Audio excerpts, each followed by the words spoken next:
자, 오늘은 에베소서 강론 5번째 시간입니다.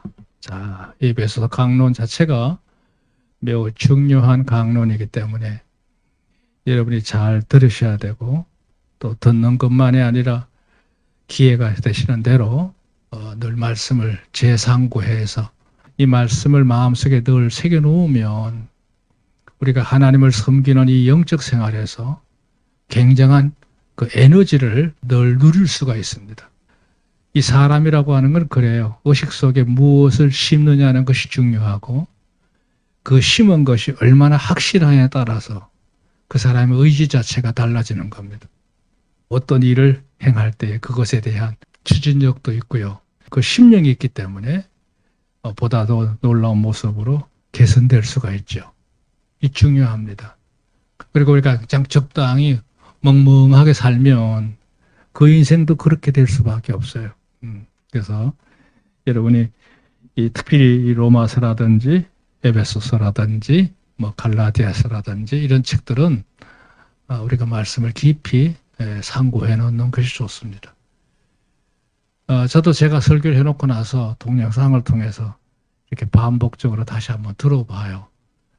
제가 전하는 자 입장이 아니라 듣는 자 입장에서 말씀을 비춰보면서 묵상해보면, 그래서 그렇지, 맞아, 틀림없는 거야, 이렇게 그도 반복하면서 말씀을 상고하기도 합니다. 자, 오늘은 5번째로 제목이 구속으로 하나 된 교회 공동체 그랬습니다.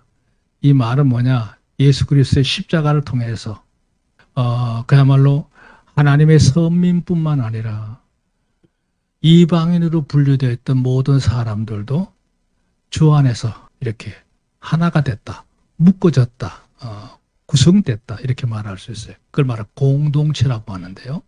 예, 하나의 연합을 이루는 무리를 이루게 됐죠. 그게 바로 교회입니다. 교회. 이 모든 말을 어떻게 함축해서 제목을 잡을까 고민하면서 이렇게 정해놓은 거예요. 구속으로 하나 된 교회 공동체 그랬어요. 여러분께서 오늘 말씀을 잘 묵상해 보면 우리가 하나님의 교회의 한 일원이 된 것이 얼마나 축복된 것인가 하는 걸 또다시 깨달을 수가 있는 본문입니다. 여기 그 주보에 그랬죠. 본 단락은 하나님께서 예수 그리스도를 통한 대속으로 이루신 구원의 복음을 그랬어요. 자, 여기까지 설명하는 내용의 스토리도 굉장하죠. 그러나 그건 다 생략하고요. 그거를 마음의 믿음으로 영접한 사람들, 그들에게 주어진 일들이 많죠. 대표적인 것이 제3, 두 번째 새로운 출생신고, 그게 거듭났다 그래요. 우리가 육신으로 태어나면 동사무소에 가서 출생신고하지요. 그 육적인 출생신고예요. 근데 우리가 예수님을 구주로 영접하면 영적으로 출생신고를 합니다. 그건 동사무소가 아니고 하나님 나라 생명록에 내 이름이 등재가 되는 거예요. 새롭게 출발한 또 하나의 백성입니다. 그걸 이름하여 거듭났다, 중생했다, 그렇게 표현합니다. 우린 하나님 백성으로 새롭게 등재된 백성임을 믿습니다. 그렇게 되면 뭐예요? 하나님 나라의 시민급만 주어진 게 아니고 예수님께서 하나님의 아들이신 것처럼 우리를 하나님의 양자로 입적이 되는 거예요. 그 자녀가 된 자로서 의롭다, 인침을 받는 거예요. 이 자녀권이죠. 당연히 그에게는 하늘나라에 영원히 살 수 있는 영생권까지 주어지게 됩니다. 이게 한순간에 다 이루어지는 거예요. 일시불이에요. 예, 예수님을 구주로 영접한 그 순간에 우리에게 주어지는 축복입니다. 곧 그것이 불언간에 이루어질 줄로 믿습니다. 문제는요, 거듭난 하나님 자녀 인침을 받고 자녀와 영생금 가진 것으로는 그친 게 아니라, 그 다음에 문제죠. 장차 하나님의 무궁하신 나라에 들어갈 때까지 이 세상에서 교회라고 하는 한 공동체 일원으로서 우리가 살아가고 있죠. 그 상호관계, 여기에 대해서 이제 오늘 말씀을 나눈다는 거예요. 말이 복잡한데요. 줄이면 이거예요. 우리가 이미 하나님으로부터 받은 바 은혜가 크지만 천국에 갈 때까지 한 무리를 이루어서 구성되어 있는 하나님이 운영하는 모임체가 있는 게 바로 교회지요. 그걸 이름하여 그리스도의 공동체라고 하는 거예요. 이제 그걸 오늘 나누려고 합니다. 자, 오늘 본문은 전체적으로 한 12구절 정도 되는데요. 이걸 한 4단락으로 나누어서 여러분이 이해하시라고 문장을 구분했습니다. 첫째 하나가 바로 11절부터 13절 말씀이에요. 이건 주보에 성경 구절 일부러 넣어놨으니까 주보를 잘 보시면 돼요. 11절. 그러므로 생각하라. 너희는 그때의 육체로 이방인이요 손으로 육체에 행한 할례당이라 칭하는 자들에게 무할례당이라는 칭함을 받은 자들이라 그랬어요. 이 에베소 교회는 가나안 땅이 아닙니다. 지금의 터키 서부 지역에 있는 고대 도시국가입니다만 사도 바울이 제2차 전도 여행을 하고 돌아오는 길에 그곳에 들려서 얼마 동안 머물면서 복음을 전했어요. 그 복음을 전했던 첫 장소는 안식일 날 유대인들이 모이는 회당에 들어가서 이제 외부에서 온 손님이 강단에 초대가 돼서 말씀을 전할 수 있는 기회를 얻어가지고 복음을 전하게 된 거예요. 그렇게 해서 이제 복음을 전했는데 유대인의 율법으로만 뭉쳐있던 그들이 새로운 말씀을 듣고 놀란 거예요. 이게 무슨 말씀이냐. 물론 그간에 예루살렘으로부터 들려오는 여러 가지 소문들이 많았겠죠.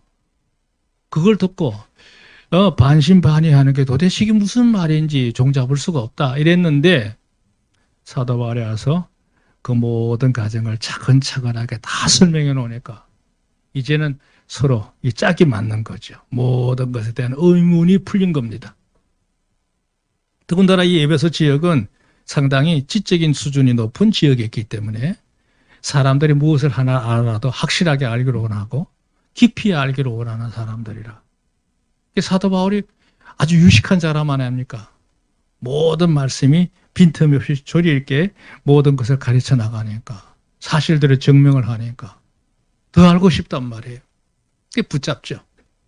제발 좀 더 머물면서 이 새로운 복음에 대해서 우리에게 알려주시오.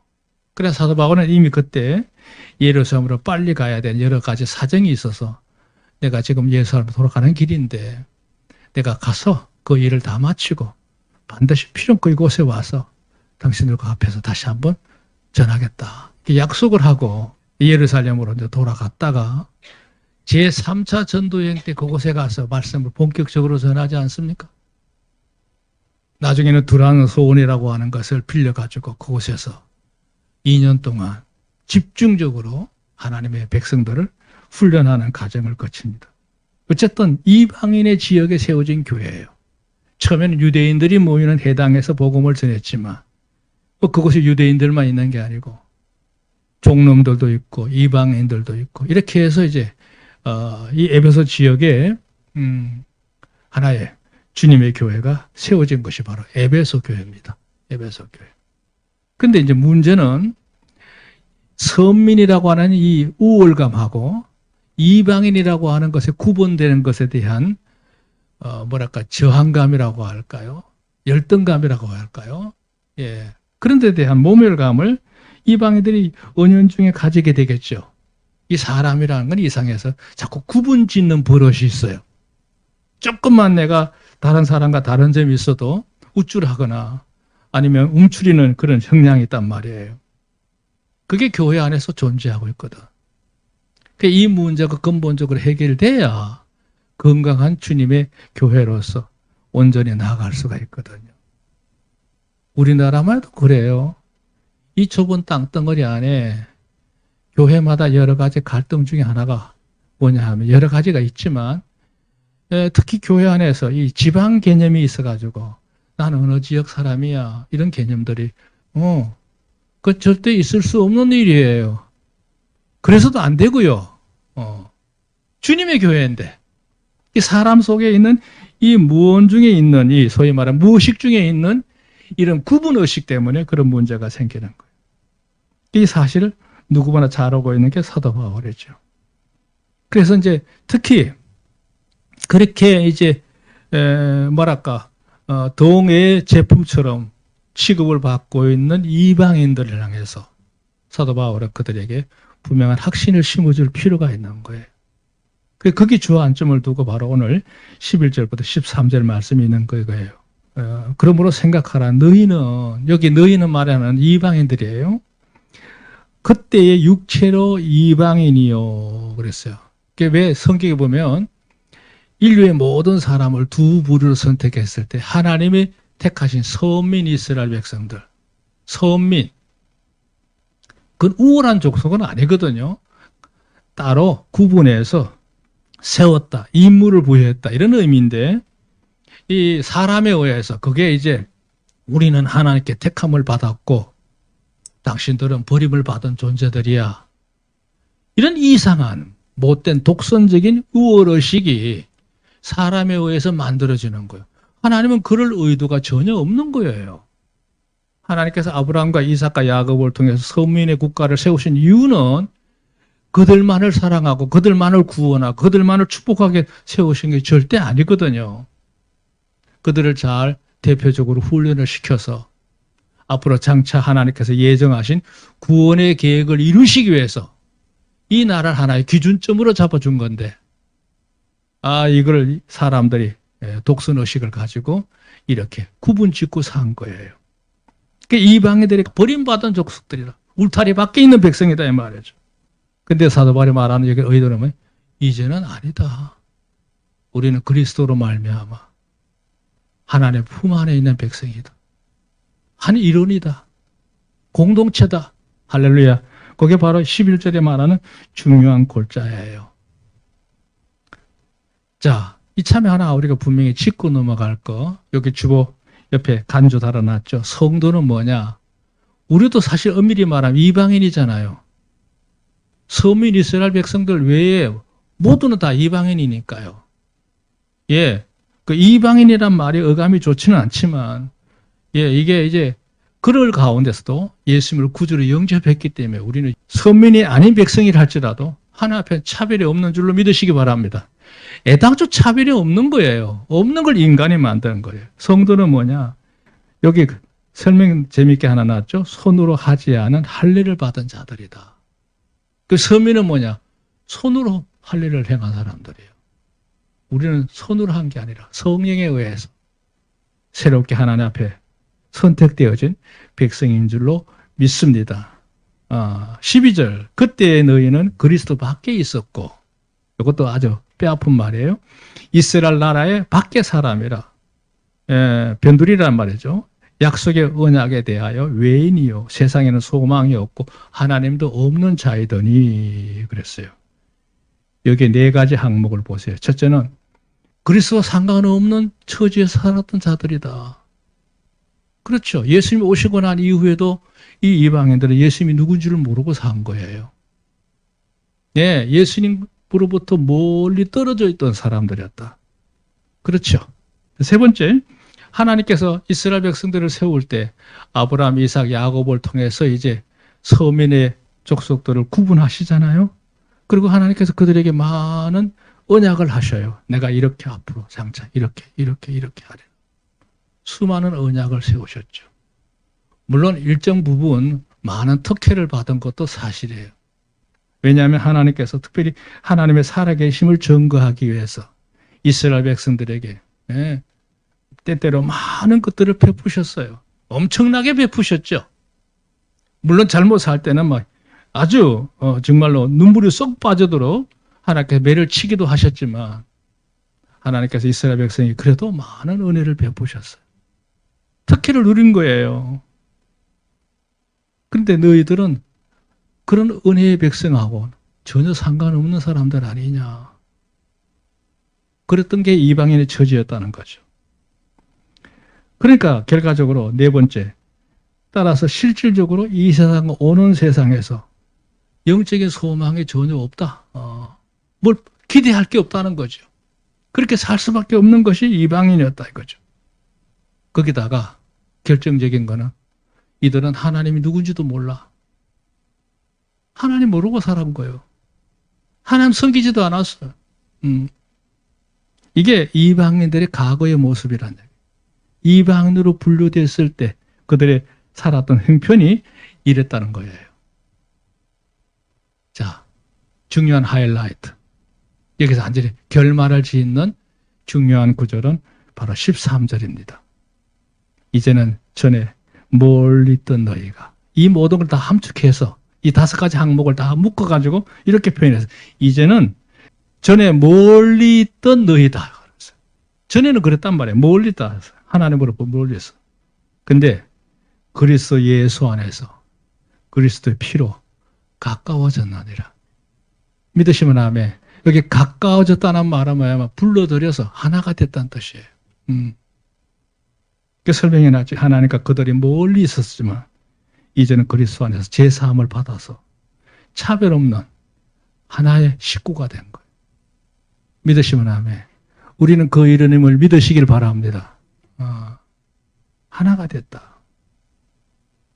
중요한 점은요, 우리가 생각할 때 아브라함이나 뭐 이삭이나 야곱이나 뭐 좀 더 올라가서 노아나 에녹 같은 사람들, 얼마나 훌륭한 사람들이에요. 의인들이잖아요. 다니엘도 그렇고요. 뭐 사무엘도 그렇게 했고요. 그들이 대단해 보이죠.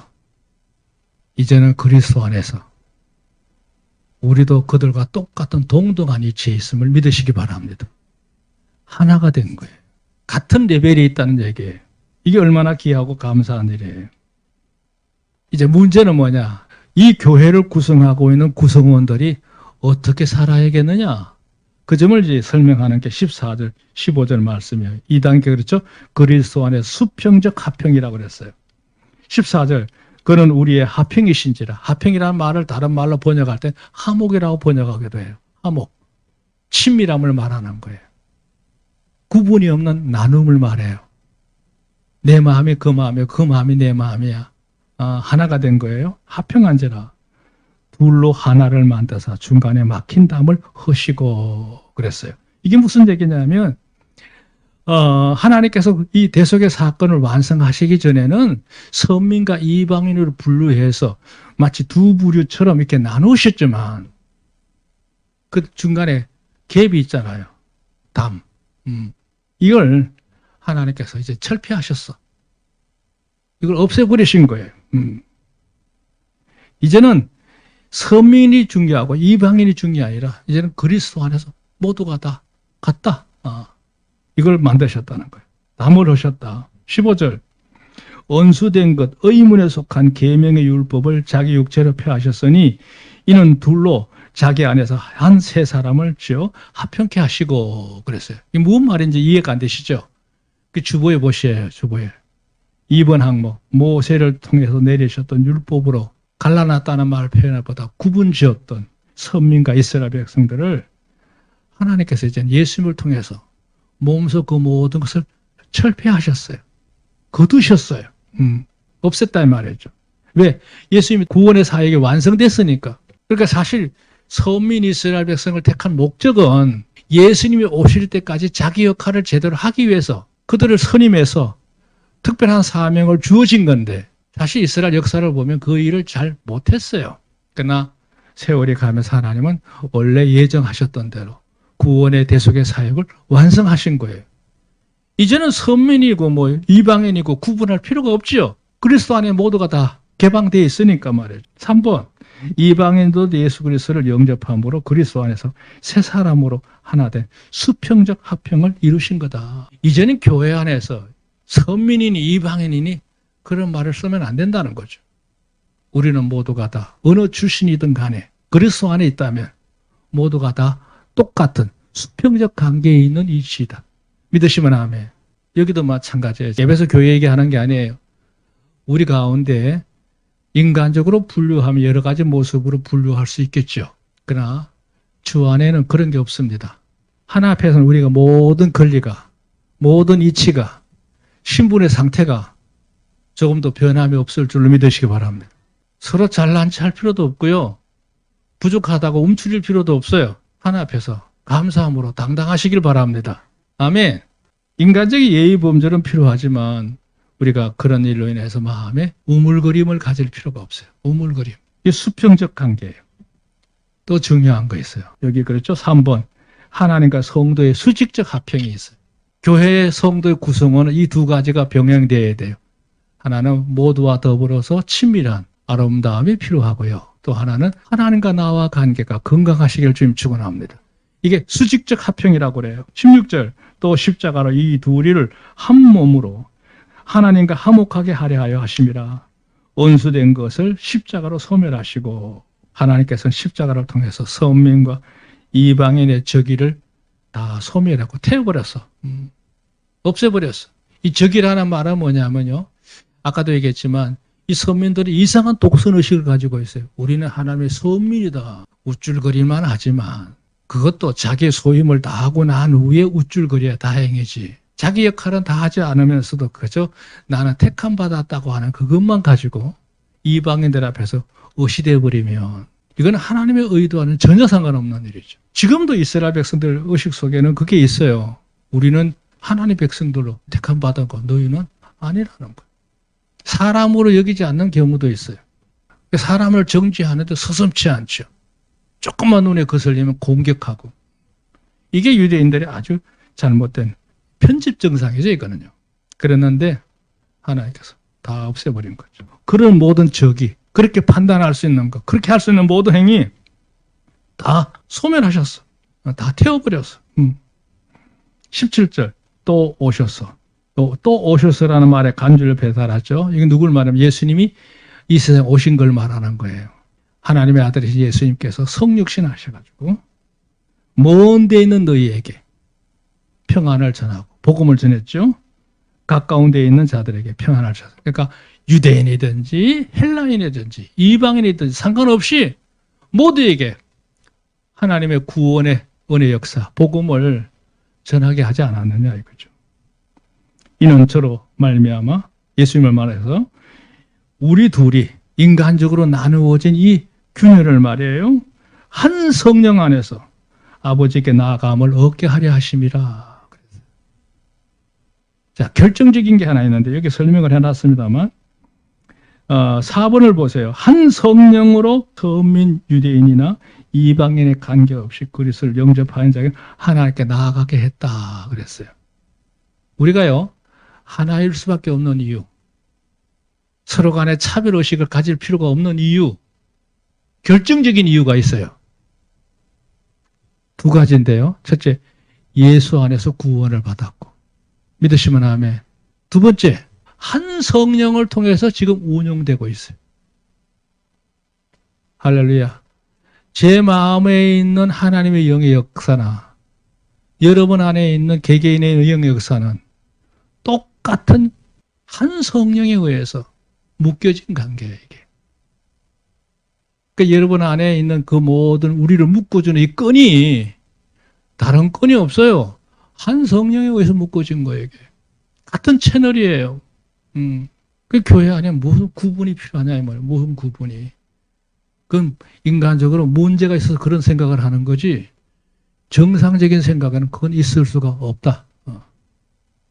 교회는 누구, 남녀노소, 빈부, 기천, 어느 지방, 상관없어요, 그거는.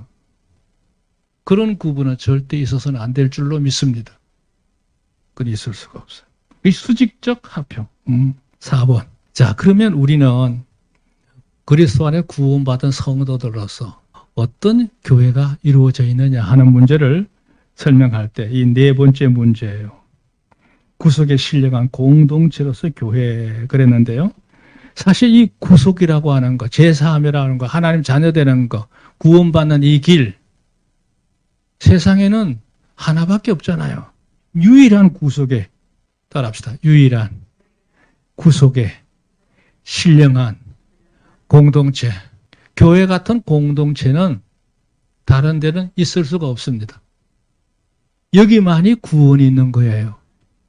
여기만이 하나님의 은혜 역사가 지속되고 있는 은혜의 귀한 공동체임을 믿으시기 바랍니다. 이 중요한 거예요, 이게. 19절 보세요. 그러므로 이제부터 너희가 외인도 아니요 손도 아니요 오직 성도들과 동일한 시민이요 하나님의 권속이라 그랬어요. 설명해놨죠. 이제부터는 그리스도 안에서 더 이상 외국인이나 나그네가 아니라 동일한 하나님의 시민권자요 한 가족이다. 그리스도 안에서 이제는 외국인도 아니고 손도 아니야. 손은 뭐야? 잠깐 왔다 가는 손님. 그것도 아니라 이제는 하늘나라의 동일한 시민이요. 이제 한 가족이라는 거예요. 아멘. 하나님 백성으로서, 하나님 가족으로서 우리가 살아가는 줄로 믿으시기를 바랍니다. 20절, 너희는 사도들과 선지자의 터위에 세우심을 입은지라 그랬어요. 무슨 얘기예요? 하나님의 교회가 그냥 세워지는 게 아니잖아요. 하나님의 부름받아서 연단되어진 특별한 사역자들을 통해서 복음이 전해지게 되고 교회가 세워지는 거예요. 그래서 하나님께서 저를 이곳에 보내신 거예요. 저를 통해 하나님께서 성산교회를 세울 수 있도록, 이룰 수 있도록 하나님께서 인도하신 걸, 그런 선자들 그 수고와 헌신을 통해서 그 터위에 하나님의 교회가 복음으로 세워졌다 이 말이죠. 재미있는 건 여기 있어요. 그리스도 예수께서 친히 모퉁이 돌이 되셨느니라 그랬어요. 여기 모퉁이 돌, 이 모퉁이 돌이라는 말에 이 재미있는 표현인데요. 이 용어를 제가 쭉 한번 찾아봤어요. 그 언어를. 아코로고니아. 아코로란 말 뜻이 뭐냐면 머리란 뜻이에요. 머리. 고니아는 뭐냐면 기초, 모퉁이, 구석 이런 의미를 포함하고 있어요. 그래서 이거 합쳐서 이 머릿돌이야. 흔히 보면 건물을 지어놓고 이렇게 대리석으로 머릿돌 이렇게 해서 새겨서 이렇게 벽에 박아 놓잖아요. 그건 머릿돌이 아닙니다. 이 언어가 말하는 머릿돌은 뭐냐 하면 건축을 할 때 기둥을 세울 자리를 깊이 파잖아요. 우리 교회도 기둥, 큰 기둥, 6기둥이 있어요. 다 기둥이 중요하지만 그 중에 제일 힘을 쓰는 기둥이 뭐냐 하면 건물 사각을 이룰 때 세워지는 마지막 기둥이, 4기둥이 중요하거든요. 지난번에 이 교회 건축을 할 때 보니까 그 기둥 자리에 특별히 깊이 파더라고요. 그리고 철근을 넣고 다시 쌓고 난 다음에 기초를 잡더라고요. 그 나머지 기둥은 뭐 그렇게 힘을 많이 쓰는지 모르겠는데 하여튼 그 4기둥이 튼튼해야 된대요. 머릿돌이에요. 이 건물을 지을 때 힘을 제일 많이 받는 곳이에요. 이제 거기에 기준을 해서 전부 철근이 연결되고 해가지고 건축에 대해서 올라가잖아요. 옛날 집도 마찬가지예요. 다른 거 다 중요하지만 그 건물을 지을 때 사각을 이루는 기둥에 있는 기초가 튼튼하지 않으면 집이 허물어진단 말이에요. 그게 튼튼해서 이제 세워진 토대 위에다가 집을 지어 나가는 거거든요. 주님이 뭐라고 하느냐? 주님은 너희에게 아크로고니아야. 건물을 짓는데 제일 중요한 기초를 이루고 있는, 구석에 있는 기초처럼 말이지. 우리 주님은 이 몸된 재단의 중요한 머릿돌이라는 얘기예요. 여기 설명, 사도들과 선지자들의 사역을 기초로 세워진 건물과 같으며 교회가 말이에요. 예수 그리스도는 그 건물의 가장 중요한 뭐요? 모퉁이 돌이다. 그 다음 구절. 그의 안에서 건물마다 서로 연결하여 주 안에 성전이 되어가고 그랬어요. 건물의 모든 게 그 기초를 두고 있는, 그 힘을 쓰고 있는 그곳에다 다 연결해서 서로 유기적인 관계를 갖고 있잖아요. 그렇게 해서 이루어진 게 바로 교회다라는 거예요. 결국 뭐예요? 우리는 예수님의 대속을 통해서 구원받아서 예수님의 크신 은혜로 하나 된 공동체임을 믿으시길 바랍니다. 그리고 한 성령에 의해서 움직여가고 있는 귀한 공동체인 거죠. 오늘도 우리가 주 안에서 귀한 중심 갖고 하나님의 영광을 이루어야 될 줄로 믿습니다. 하나님의 축복이 여러분과 함께 하시기를 주님으로 축원합니다.